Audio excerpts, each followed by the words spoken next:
Hello दोस्तों, welcome to the YouTube channel Mithila Commerce academy.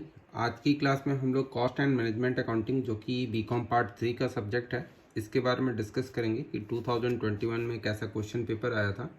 तो आइए चलिए देखते हैं। सबसे पहला क्वेश्चन कि सबसे पहले जो क्वेश्चन था वो था कि what is cost accounting and explain it's objective. तो ये बहुत ही सिंपल सा क्वेश्चन था कि कॉस्ट अकाउंटिंग क्या है। ये जो है ये आपके यूनिट नंबर 1 से था। तो टोटल 5 यूनिट है जिसमें पहले यूनिट से ये क्वेश्चन था, और अगर चैप्टर की बात करें तो ये चैप्टर नंबर 1 का क्वेश्चन था।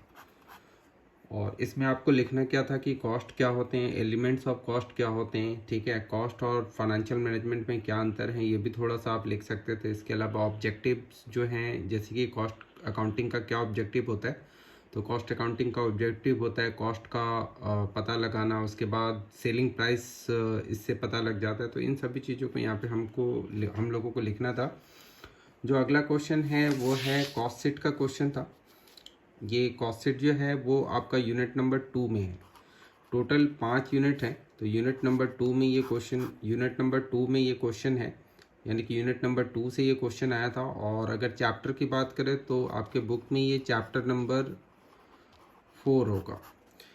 इसमें ये था कि कॉस्ट शीट किसे कहते हैं और कॉस्ट शीट और प्रोडक्शन अकाउंट में क्या अंतर है, ये भी बहुत ही सिंपल सा क्वेश्चन था। उसके बाद एक कॉन्ट्रैक्ट कॉस्टिंग पे क्वेश्चन आया था। कॉन्ट्रैक्ट कॉस्टिंग भी यूनिट नंबर 2 का ही एक चैप्टर है, तो यूनिट नंबर 2 हो गया ये भी। और ये जो है ये चैप्टर नंबर 6 होगा। बुक से अगर बात करें तो ये चैप्टर नंबर 6, जिसमें कि कॉन्ट्रैक्ट कॉस्टिंग क्या है और how the profit of N incomplete contract, मतलब ऐसा कॉन्ट्रैक्ट जिसमें अभी प्रॉफिट पूरा निकला नहीं है, मतलब कॉन्ट्रैक्ट पूरा हुआ नहीं है, तो कैसे करके उसकी गणना की जाती है। जिसमें आप लोगों ने पढ़ा होगा कि 0 से लेकर 25% तक अगर होता है तो हम नील प्रॉफिट ट्रांसफ़र करते हैं। उसके बाद अप टू 50 तक हो जाता है अगर, तो हम 1/3 करते हैं, और उसके ऊपर होता है तो 2/3 करते हैं। तो वो सब यहाँ पर डिस्कस करना था आपको। और कॉन्ट्रैक्ट कॉस्टिंग क्या होता है ये थोड़ा सा आपको बताना था। इसके बाद मैनेजमेंट अकाउंटिंग क्या है, ये जो है ये आपका यूनिट नंबर 1 का ही क्वेश्चन है। तो आप देखेंगे क्या कि यूनिट नंबर 1 से 2 क्वेश्चन आ गए थे, और ये चैप्टर नंबर 2 का क्वेश्चन है, चैप्टर 2। तो यहाँ पर देखिए कि यूनिट नंबर 1 से चैप्टर 1 से भी एक थ्योरी क्वेश्चन आया था। यूनिट है तो 5 यूनिट मैं आपको दिखा देता हूँ। जैसे एक यूनिट इंट्रोडक्शन का है जिसमें 2 चैप्टर हैं। एक यूनिट कंप्यूटेशन ऑफ कॉस्ट है जिसमें 5 चैप्टर हैं। जो तीसरा यूनिट है वो स्टैंडर्ड कॉस्टिंग है जिसमें 2 चैप्टर हैं, और फाइनेंशियल एनालिसिस जिसमें कि 3 चैप्टर हैं। उसके बाद एक अकेला चैप्टर है ब्रेक इवन एनालिसिस, जो कि आपका लास्ट चैप्टर है। इसके ऊपर मैंने पहले ही वीडियो बना रखा है कि इसके अंदर कौन कौन से चैप्टर्स हैं, उनका डिटेल क्या है, वो मैंने पहले ही वीडियो बना रखा है, जो कि आपको प्लेलिस्ट में मिल जाएगा। अगर आप इसके ऊपर डिटेल जानना चाहते हैं तो आप प्लेलिस्ट में देख लीजिए। प्लेलिस्ट में आपको कॉस्ट अकाउंटिंग का वीडियो मिल जाएगा, जिसमें कॉस्ट अकाउंटिंग की तैयारी कैसे करें, कॉस्ट एंड मैनेजमेंट अकाउंटिंग की तैयारी कैसे करें, वो अगर आप वीडियो देखेंगे तो इसका डिटेल आपको मिल जाएगा। तो ये भी आप ध्यान रखिएगा। अगर आप ऐसे करके तैयारी करके जाते हैं कि इंट्रोडक्शन टॉपिक हमने कंप्लीट कर लिया, कंप्यूटेशन ऑफ कॉस्ट कंप्लीट कर लिया, और ब्रेक इवन कंप्लीट कर लिया, तो आपका कोई क्वेश्चन नहीं छूटेगा। आपने ये और ये भी कंप्लीट कर लिया तो भी कोई क्वेश्चन नहीं छूटेगा। कहने का ये मेरा मतलब है कि आप 1 और 2 को कंप्लीट कीजिए, या इन तीनों में से आप 2 को कंप्लीट कीजिए, ठीक है। और क्वेश्चन नंबर ये यूनिट 2 और यूनिट 1 अगर आप एक ऐसे करके कंप्लीट करते हैं, या फिर 1 2 3 4 कंप्लीट करते हैं, या फिर 1 2 3 4 कंप्लीट करते हैं, तब तो कंफर्म कोई क्वेश्चन नहीं छूटेगा। मतलब आप ब्रेक इवन एनालिसिस जरूर कीजिए, इंट्रोडक्शन जरूर कीजिए, कंप्यूटेशन ऑफ कॉस्ट के चैप्टर्स को जरूर कीजिए। इसके अलावा अगर आपको स्टैंडर्ड कॉस्टिंग और फाइनेंशियल एनालिसिस में जो भी आपको इजी लगता है वो आप कर सकते हैं, तो भी आपके एग्जाम में कोई भी क्वेश्चन आपसे छूटेगा नहीं। अब बात करते हैं कि और कौन से क्वेश्चन आए थे आपके एग्जाम में। तो जैसे ये क्वेश्चन नंबर 4 हम लोगों ने देख लिया। क्वेश्चन नंबर 5 ये था कि रेशियो एनालिसिस क्या होता है और रेशियो एनालिसिस के लिमिटेशंस क्या है। मतलब रेशियो एनालिसिस अगर हम करते भी हैं तो कुछ ऐसी चीज़ें हैं जिनका हमें पता नहीं चलता है क्या, तो उसको हम लोग लिमिटेशंस बोलेंगे। तो लिमिटेशंस क्या था, तो ये आपका यूनिट नंबर, अगर हम लोग इसकी बात करें, क्वेश्चन नंबर 4 जो यूनिट नंबर 4 से था, और इसका जो चैप्टर है वो चैप्टर नंबर 10 है, चैप्टर 10। तो ये यहाँ से क्वेश्चन था। तो टोटल जो है थ्योरेटिकल क्वेश्चन की बात करें तो टोटल 5 क्वेश्चन थे। पहला जो क्वेश्चन हो गया वो तो कॉस्ट अकाउंटिंग क्या होता है उसके ऊपर था। दूसरा क्वेश्चन कॉस्ट शीट क्या होता है वो था। तीसरा क्वेश्चन जो है कॉन्ट्रैक्ट कॉस्टिंग के ऊपर था। चौथा question what is management accounting, और पांचवा जो क्वेश्चन है वो है रेशियो एनालिसिस। तो टोटल अगर देखा जाए थ्योरेटिकल क्वेश्चन तो उसमें ये टोटल 5 क्वेश्चन थे।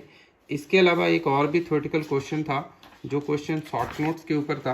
ये भी मैं आपको दिखा देता हूँ। जैसे कि ये क्वेश्चन नंबर 10 था। क्वेश्चन नंबर 10 शॉर्ट नोट्स के ऊपर था, जिसमें आपको कैश फ्लो स्टेटमेंट के ऊपर शॉर्ट नोट्स लिखना था, ऑपरेटिंग रेशियो के ऊपर शॉर्ट नोट्स लिखना था। ये ऑपरेटिंग रेशियो एनालिसिस चैप्टर से है। मटेरियल वेरिएंस क्या होता है इसके ऊपर शॉर्ट नोट्स लिखना था, और रिकॉन्सिलेशन स्टेटमेंट के ऊपर भी शॉर्ट नोट्स आपको लिखना था। तो ये शॉर्ट नोट जो थे वो एक शॉर्ट नोट्स 5 नंबर का था, तो टोटल 4 हैं, तो ये हो गया 20 नंबर का। इसके अलावा जो प्रैक्टिकल क्वेश्चन थे वो भी मैं आपको दिखा देता हूँ कि कौन कौन से प्रैक्टिकल क्वेश्चन थे, इनको भी हम लोग देख लेते हैं अभी। तो जैसे प्रैक्टिकल क्वेश्चंस की बात करें तो 5 तो थ्योरेटिकल क्वेश्चन आपने देख लिया। जो छठा प्रैक्टिकल क्वेश्चन था वो बहुत ही आसान था कि ये देख कि अगर सी आर का मतलब यहाँ पे करंट रेशियो अगर 2.5:1 है, एसी टेस्ट रेशियो अगर 1.5:1 है, और करंट लायबिलिटीज अगर 50,000 है, तो find out current assets, liquid assets and stock. Liquid assets को एसिड टेस्ट एसेट भी बोलते हैं या फिर क्विक एसेट भी बोलते हैं। तो ये आपको निकालना था। ये जो है ये बहुत ही आसान था, अगर आप खुद से प्रैक्टिस करें। ये रेशियो एनालिसिस चैप्टर का क्वेश्चन है। तो ये जो क्वेश्चन है ये रेशियो एनालिसिस का है, और आप इस क्वेश्चन को बनाइए। मैं इसका आंसर आपको बता देता हूँ कि आंसर क्या था इसका। जो पहला आंसर आएगा वो है 1,25,000, मतलब इसमें जो करंट एसेट्स आएगा वो 1,25,000 आएगा। जो दूसरा आंसर है मतलब लिक्विड एसेट्स वो 75,000 आएगा। और जो तीसरा आंसर है कि स्टॉक कितना आएगा तो वो 50,000 आएगा। तो इसको आप एक बार चेक करिएगा कि आंसर आ रहा है या नहीं आ रहा है। अगर आपको दिक्कत हो तो टेलीग्राम चैनल पे आप मुझे पूछ सकते हैं कि कैसे बनेगा। इसके अलावा जो अगला क्वेश्चन था वो आप ये देखिए, ये भी कॉस्ट शीट का ही क्वेश्चन है। इसको अगर आप ध्यान से देखेंगे तो ये यूनिट नंबर 2 का ही क्वेश्चन है। यूनिट 2 से क्वेश्चन था। यूनिट 2 में कॉस्ट शीट, और कॉस्ट शीट अगर आप बनाना जानते हैं तो ये क्वेश्चन आपको बहुत आसान लगेगा। मटेरियल कंज्यूम 2 लाख है, उसके बाद वेजेस 4 लाख है, वर्क्स ओवरहेड 3 लाख है, ऑफिस ओवरहेड 1,80,000 है। तो परसेंटेज निकालना है वर्क्स ओवरहेड का with wages and office overhead with work cost. तो वर्क्स ओवरहेड का विथ वेजेस अगर आपको निकालना है तो वर्क्स ओवरहेड को आपको ऊपर रखना है और वेजेस को आपको नीचे रखना है, और मल्टीप्लाई 100 कर देना। तो जो भी परसेंट आएगा वो आपका आंसर होगा। तो ये बहुत ही आसान सा क्वेश्चन था। तो इसका जो पहला आंसर होगा वो 75% होगा, जो दूसरा आंसर होगा वो 20% होगा, और जो तीसरा आंसर होगा वो आप सेल प्राइस जो है वो 14,20,000 हो जाएगा, और प्रॉफिट जो है वो 3,40,000 हो जाएगा। तो इसको भी आप करके देखना कि आपसे ये बन पाता है या नहीं बन पाता। नहीं बने तो आप फिर से मुझे पूछ सकते हैं। इसके अलावा जो क्वेश्चन नंबर 8 है उसकी बात करते हैं कि क्वेश्चन नंबर 8 जो है वो कॉन्ट्रैक्ट कॉस्टिंग से क्वेश्चन था।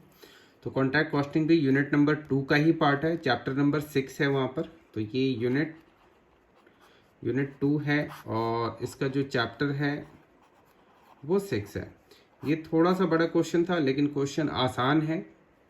इसका मैं आंसर लिख देता हूँ कि अगर इसका नोशनल प्रॉफिट देखा जाए तो इसका नोशनल प्रॉफिट है 27,000।